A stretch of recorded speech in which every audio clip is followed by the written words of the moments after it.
So the last day we discussed the torque slip characteristics, and this was the torque slip characteristics. We have seen that induction motor got a starting torque, which is positive at starting. The motor will start with any load torque which is less than the starting torque. Then initially when the slip is near to 1, it is approximately inversely proportional to slip, the torque. It becomes maximum at a point slip S is equal to SMT. And then near to, when the slip is near to 0, then it is approximately proportional to slip, the torque. So this is the torque slip characteristics. This is for the motor portion, and this is the generator, just the same form, only in the negative quadrant. That is, the developed torque is negative, that is mechanical power is fed to the motor shaft. We have derived the value of the slip at which maximum torque occur and the value of the maximum torque, and we have seen that the maximum torque value is independent of the rotor resistance value. Rotor resistance does not appear in the expression, but slip at which maximum torque occurs is directly proportional to the rotor resistance. So if we can vary the rotor resistance, then the characteristics will shift, so that the maximum value will remain same, but the slip at which the maximum torque occurs will shift. So we can have a rotor resistance. This is possible if we can insert resistance in the rotor circuit. So it is not possible with squirrel cage motor, but what is possible with slip ring motor. So we have value particular for a particular value of rotor resistance, we can have the full maximum torque at starting. So it is advantageous for loads with high inertia. Now for computational simplicity, sometimes the motor torque is expressed in terms of the maximum torque.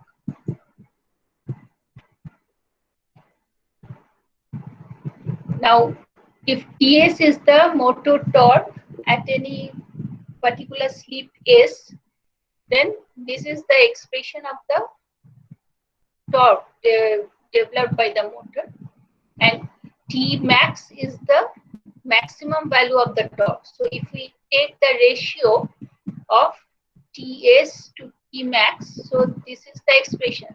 So this will be on the numerator, and on the denominator we will have this expression, and this R2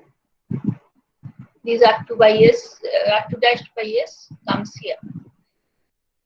Now in this expression, this is the R Thevenin. If you remember the expression of the R Thevenin, it basically includes the stator resistance. This R Thevenin was R1 into Xm by X1.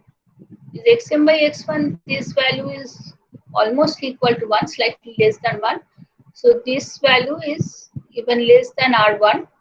So R1, the stator resistance, is small compared to the other parameters, and its effect on the motor performance is negligible, besides the losses it incurs. So if we neglect the rotor resistance, so R Thevenin is negligible.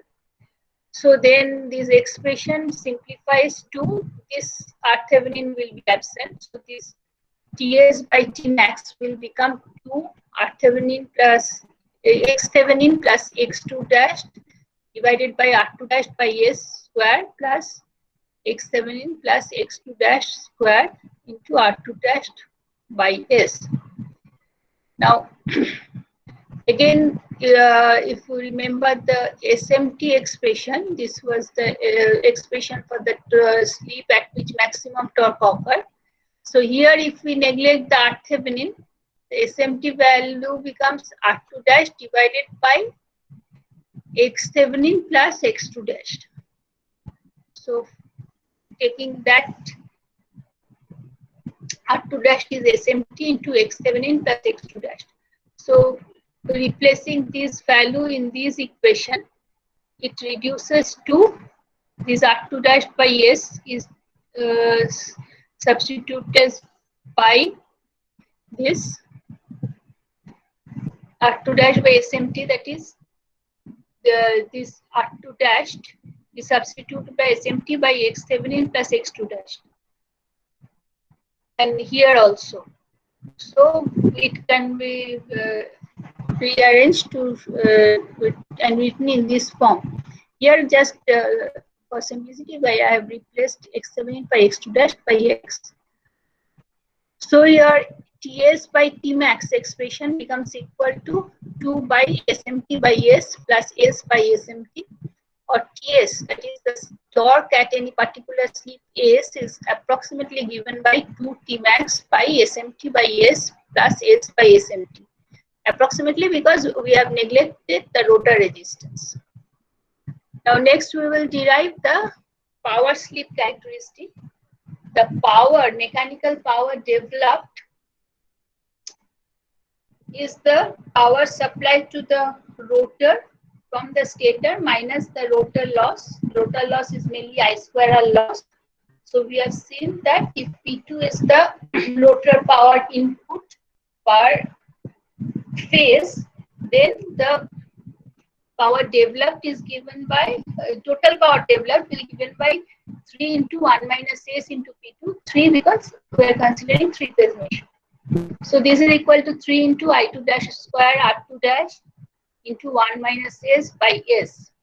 Now this expression of I2 dash, if we replace from the Thevenin equivalent circuit, it will be, this expression becomes 3 P Thevenin square divided by R Thevenin plus R2 dash by S square plus X square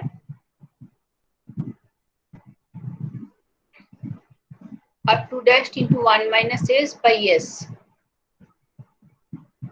So PE is equal to, this can be again written as this R2 dash by S is split into 2 part, R2 dash plus R2 dash into 1 minus S by S. Now from the this expression of power, you can see that power is power developed is basically the power distributed across this resistance R2 dash into 1 minus S by S in the equivalent circuit. So this power developed will be maximum when the power transfer to this resistance is maximum. So power transfer to this resistance will be maximum if we go to the equivalent circuit.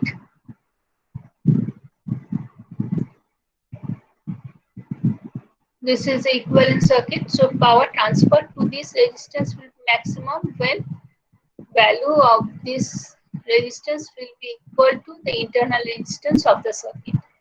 So when this load resistance, the resistance which represents the load in the circuit, because this is R2 dash 1 minus SMP by SMP, where SMP is the slip at which maximum power occurs, is equal to the internal resistance. So this is the total resistance square plus X square. X square is X7N plus X2 dash.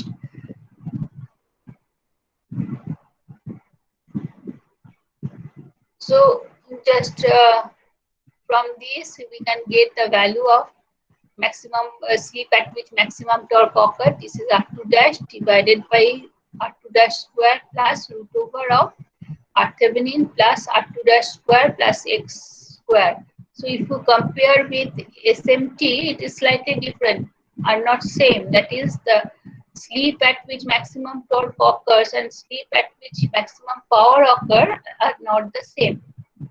It is different. So putting the value of maximum slip in the expression of power, we can get the maximum power developed. So we will get this expression here in the expression, this R2 dashed into 1 minus SMP by SMP. This is replaced by this. So this is 3 into V Thevenin square into root over of this. In the denominator also R Thevenin plus R2 dash plus that R2 dash into 1 minus A S by S was there. So this is replaced by this. Now this one, by simplifying, we will get that the maximum power expression is this.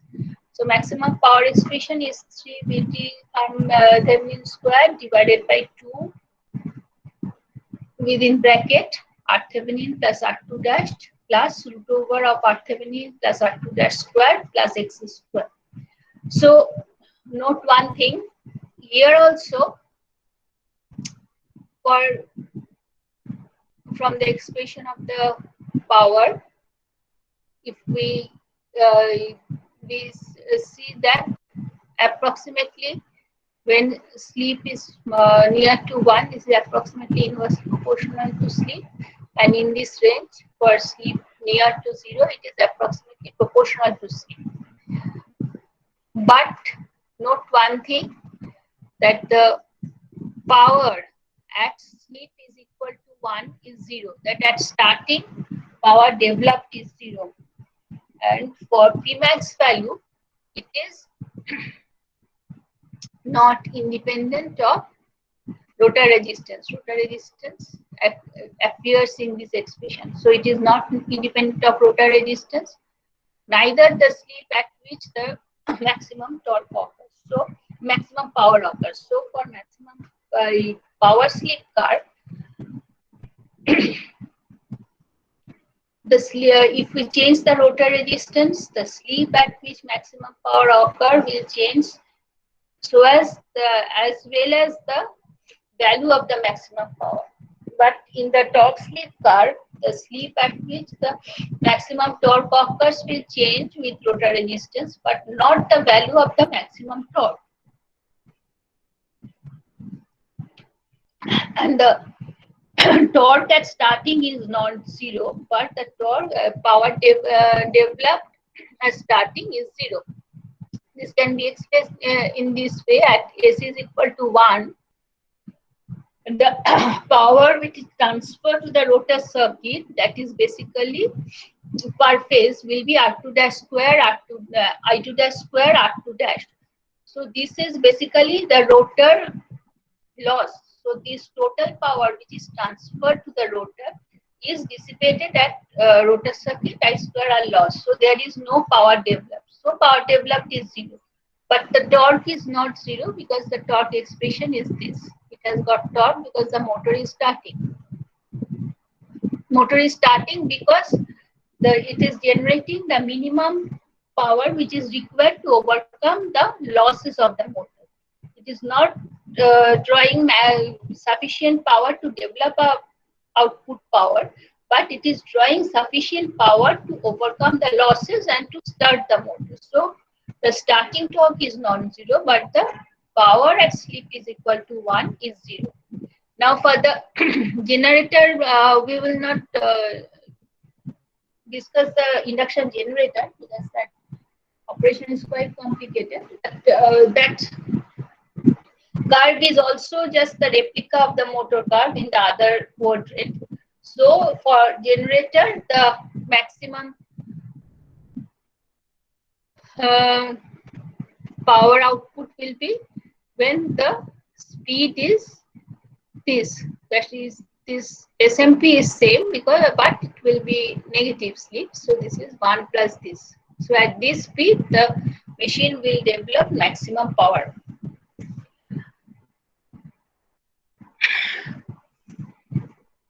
Now in the torque and power expression, what was appearing is I2 dash, that is the rotor current. So actually, what is the rotor circuit current which is reflected in the stator side? So basically, what is measurable is the stator current. So we can also express the torque in terms of the stator current. Now, from the equivalent circuit, the equivalent impedance offered by the rotor circuit to the stator side, that is, let us go to the equivalent circuit.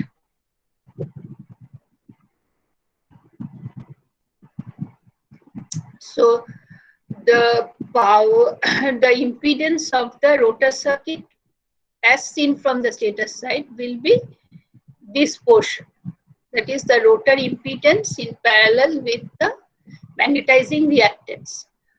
So if we define that as ZF is equal to RF plus JXF is equal to R2 dash by S plus JX2 in parallel to, so this will be X2 dash in parallel to JXM. So this can be solved and we can get the values. Now in this equation you can see the resistance is only this. So basically the total power lost in this parallel combination is this one, I2 dash square R2 dash by S, but the rest are the inductance. Since the power lost in the equivalent impedance ZF due to the current I1 in the primary circuit is I1 square into the resistance effective, that is RF. So basically your I2 dash square R2 dash by S, which is the rotor power input, that is equal to I2 dash square RF. So that's the way it can be related to the stator current. This will be much more but normally you will see for all normal calculation, normally we can neglect the stator resistance because that effect is very negligible. So we can solve the problems. So it will be clear when we solve few problems. Now next is the operating characteristics of induction motor. Now for every motor, operating characteristics are important.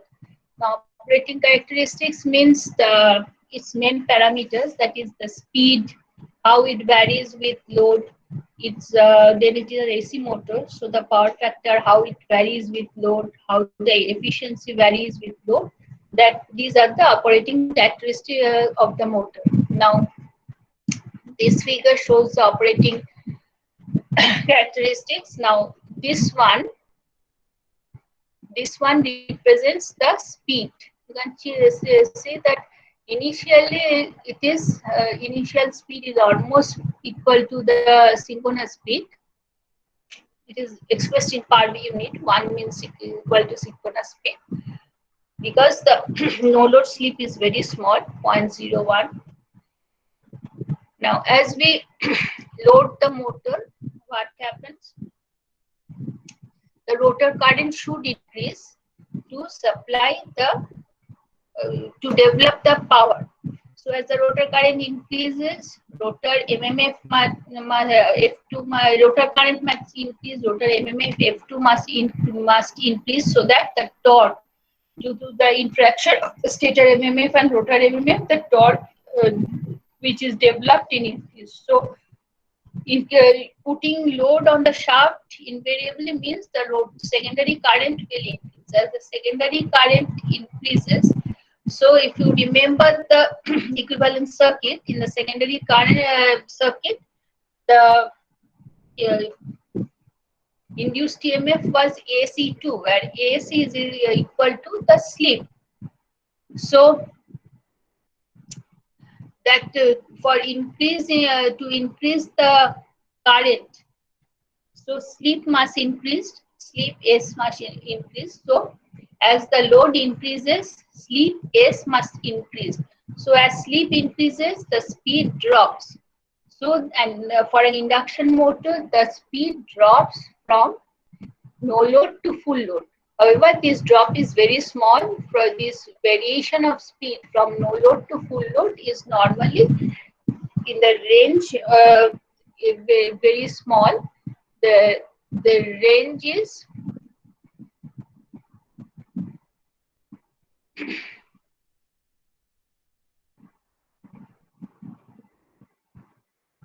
now it is normally within 4 to 5%, not more than that. The maximum sleep is in the range of this is the change from no load to full load is 2 to 5%, so that the maximum sleep at the full load condition is 4 to 5%. Now it can be explained in some more elaborately also. What happens, the torque is developed for interaction of the stator MMF and rotor MMF.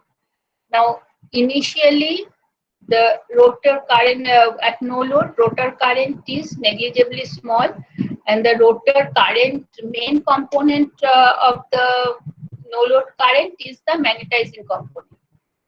This magnetizing component is load and what happens, the load angle between the load angle, that is the angle between the rotor MMF and the stator MMF, that is approximately almost near to 90 degree. Now as the load increases, so our load increases, load current is divided is the rotor voltage divided by the rotor impedance, and the rotor voltage is SE2 and impedance is R2 dash plus SX2 dash. So the rotor current is basically that SE2 divided by R2 dash plus J SX2 dash. So the power factor angle is given by this tan inverse of SX2 dash plus R2 dash. Now as the rotor current must increase, so sleep increases. As sleep increases, this SX2 dash is also increased, and so this value, power factor angle value, also increases. So this load angle value is always this, but at no load condition this sleep is very small, so this angle is very small, so load angle is approximately 90 degree. But as the load increases, sleep increases, so this angle increases, power factor angle, so the load angle, which is 90 degree plus the secondary power factor angle, that also increases. So the angle, load angle increases, and the secondary MMF also increases, F2 also increases, so the load will increase. So the effect of load on speed is that the speed will decrease from no load to full load, but the total drop from no load to full load is not more than 2 to 5% of the rated speed. So approximately the induction motors in the operating range, stable operating region, is approximately, it is a shunt characteristic similar to the DC shunt motor. Speed is slightly drops with load. Now next is the power factor. Now the power factor, this is a power factor card. It will vary like this. Now what happens at no load? At no load, as I have told that no load, the rotor current component is negligibly small because the power supply to the rotor circuit is only the rotor circuit loss. So the main component of the current are the other two, that is the magnetizing component of the current and the core loss component, which supplies the core losses. Now the magnetizing component, if we, as the current is small, if we neglect the impedance drops, then let us go back to the phasor diagram, what we have discussed.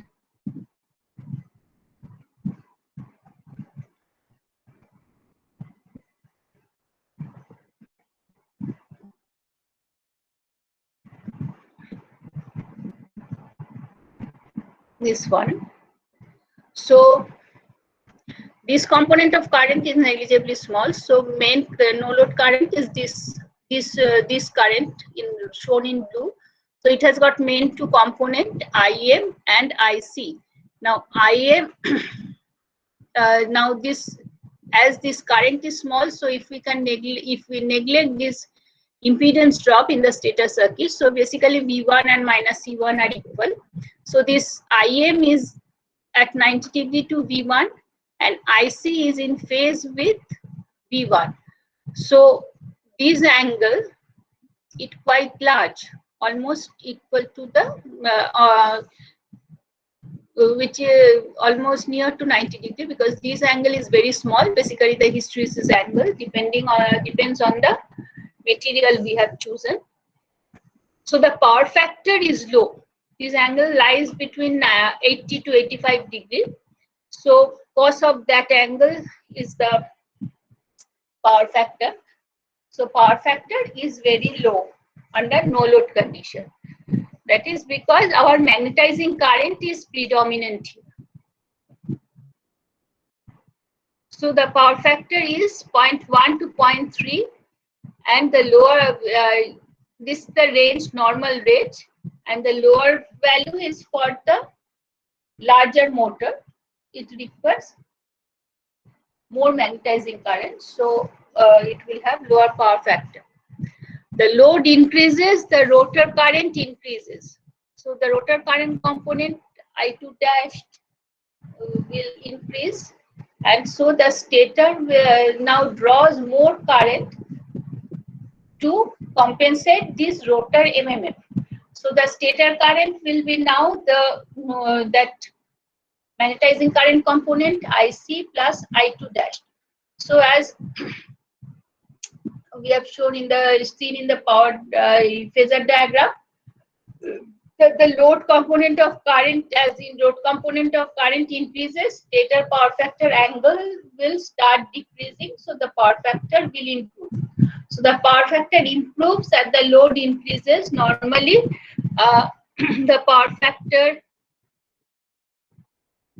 is 0.85 to 0.88 is obtainable for a well-designed motor near in the range of 80 to 90% of the rated load. Now above this range, what happens? The power factor drops slightly due to the increase in stator impedance, because while explaining we have neglected the stator impedance drop. So when the current increases, then the drop no longer remains negligible. So due to that, there will be slight drop. So the power factor will increase, then slightly it will decrease beyond this range. Next is the efficiency. Now efficiency, we define as the output divided by the input. Now output is basically input minus the losses. Now losses in induction motor we can broadly classify into divide into two categories, that is the constant loss and the variable loss. Now constant loss includes the core loss, windage and bearing friction loss. Why we define these as constant loss? Because the core loss depends on the voltage and frequency. As long as voltage and frequency is constant, this loss is constant. So for normal operating condition, voltage and frequency remains constant, so we consider core loss to be constant. And the friction and windage loss, that depends on the speed, and we have seen that the induction motor speed drops from no load to full load, but the drop is very small, so there will be negligible change in windage and bearing friction loss from no load to full load. So these two losses can be clubbed together as the constant loss. And the variable loss obviously includes the stator copper loss and the rotor copper loss, which are proportional to the square of the current, and the current will depend on the load. So initially when power output is 0, the efficiency is 0, because efficiency defined as output by input, so efficiency is 0. As the output increases, the efficiency will increase gradually.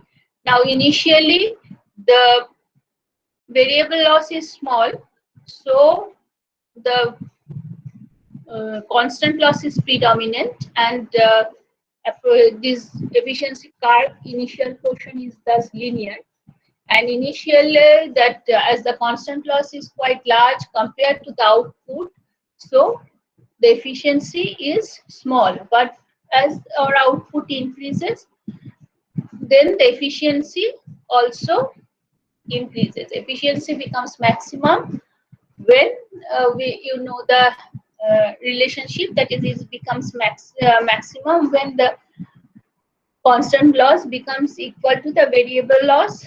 For then beyond that point, actually efficiency slightly drops with load. That is because as the load increases, the variable loss increases with proportional to the square of the current.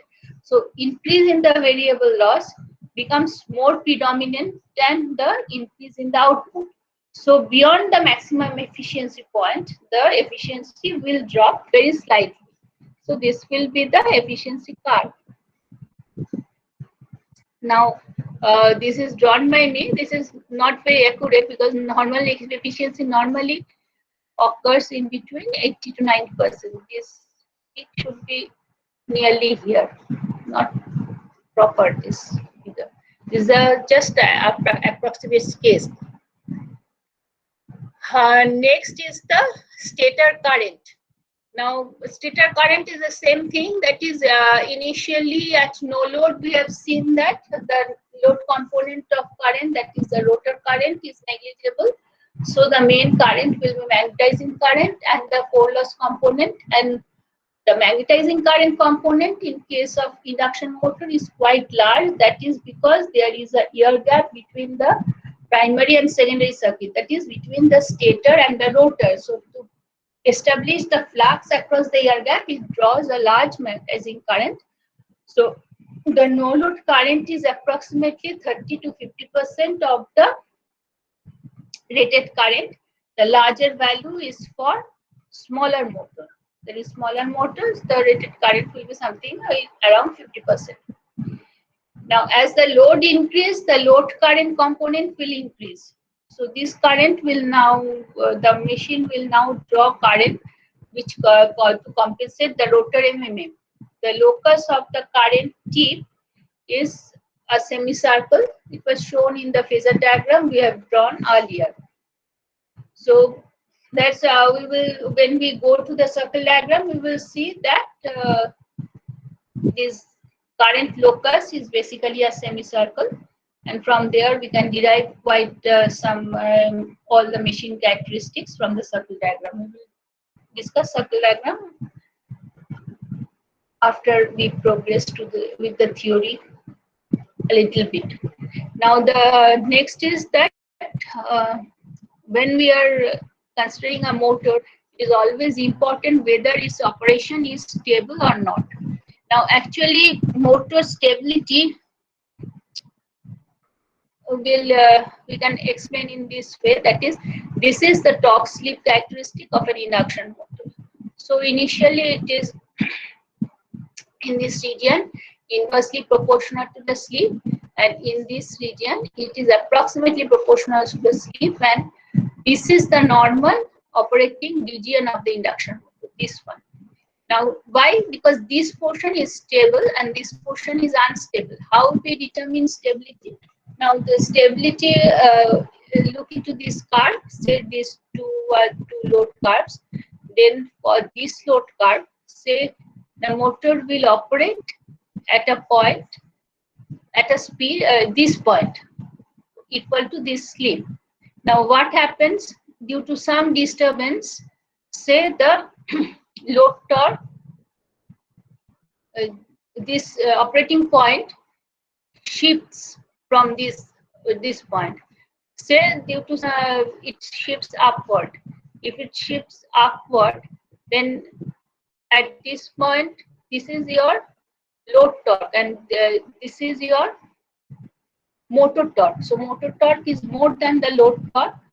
So the motor will accelerate and slip will decrease, and so it will come back to this point. Similarly, if due to some reason, say the due to some disturbances, momentarily the speed increases. Now if the speed increases, the now this is the load torque, and if this is the point at where corresponding to the new speed, so the motor torque is less than the load torque, so the motor decelerate and it will go back to the stable operating point. This also is true for this curve.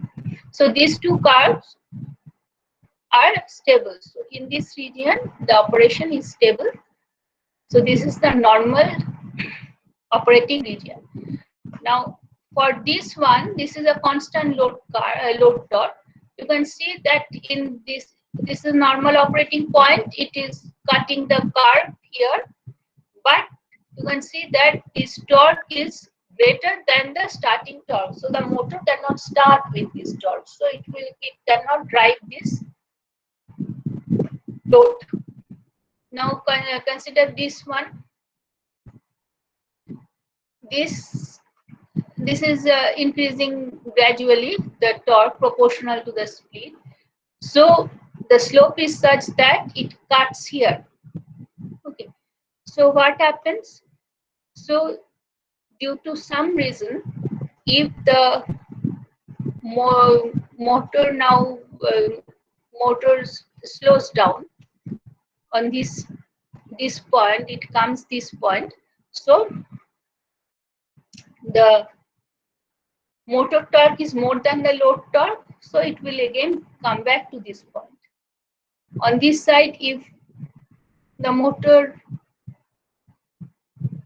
slip is 0, that means the motor speed increases. At this point, motor torque is less than the load torque, so again it will decelerate to this point. So basically for this torque, this slope is stable from the stability point of view. So actually for motor, when you go study drives, you will see that whether the operation is stable, that is relative, that depends on the relative slope of the load curve and the motor curve. But in general,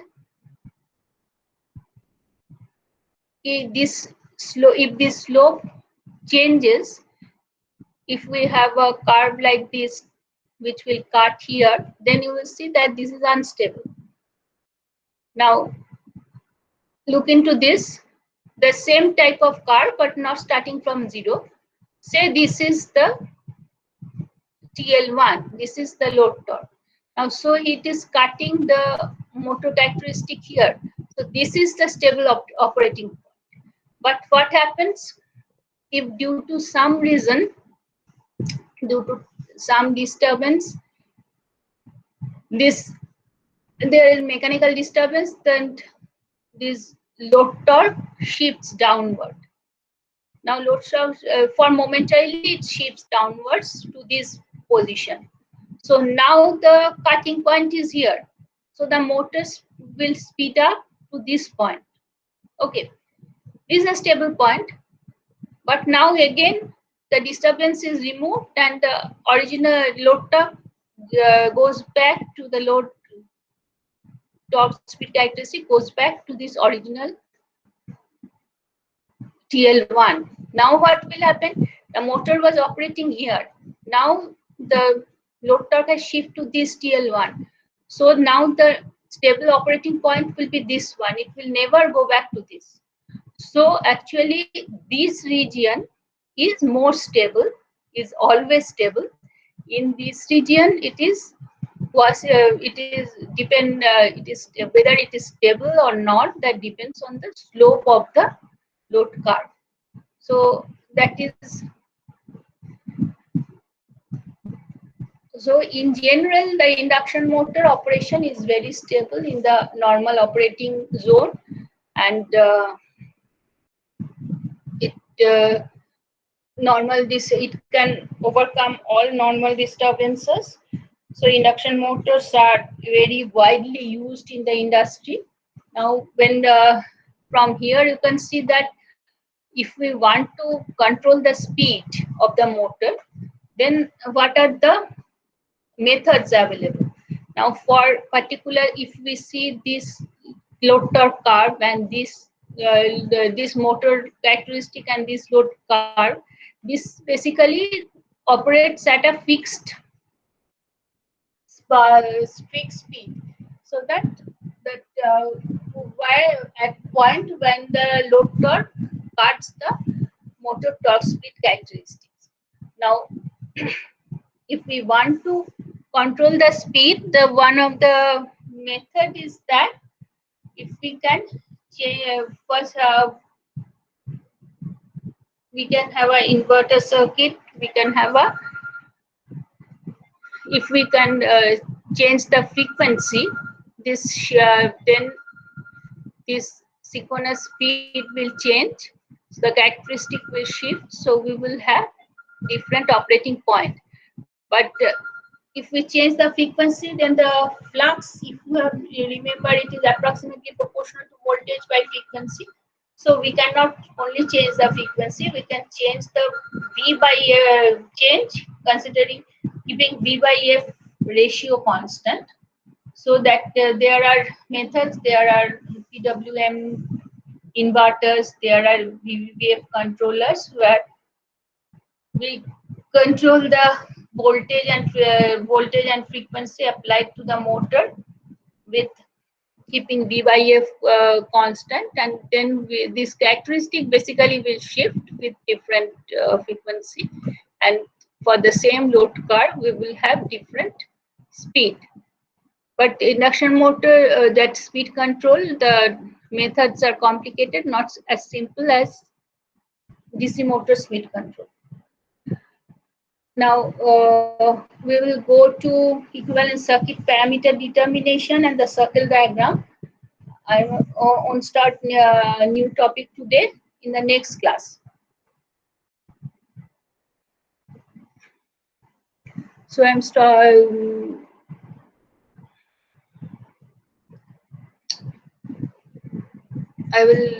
stopping here today. We'll go to the next. We will have the next class on next Tuesday.